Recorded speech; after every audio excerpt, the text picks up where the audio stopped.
So let's talk about education. Sex education is usually offered in schools for adolescents. However, there are times that someone with an intellectual disability or dual diagnosis will not actually get sex education. When this happens, we do see issues.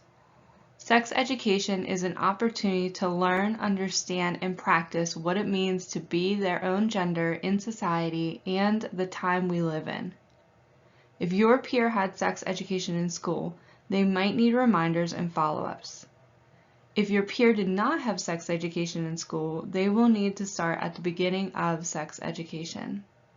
It is not our job responsibility to teach someone sex education. Please see advocacy at the end of this presentation. So there are sex education courses available online, but every training is going to be a little different. So the individual with intellectual disability or dual diagnosis should find education that is good for them. And that is something that we can help them if they are wanting to find more information. So here are some good suggestions for good sex education for someone with an intellectual disability or dual diagnosis. It should teach them that intellectual disability or dual diagnosis individuals can have sex lives. It should cover age-appropriate sexual issues with their disability. It should explain social rules and norms, consent, private and public behaviors. It should be delivered in a way that the person can understand, and it teaches concrete information versus abstract information. So there's a lack of sex education for those with an intellectual disability or dual diagnosis, and here are some of the reasons that they don't get the education. Stigma stops others from offering the education. The person may live with parents or guardians who do not agree with the education. There may be issues with accessing the information, not knowing where to go. The individual refuses to go through education. The education is not geared towards the individual with an intellectual disability.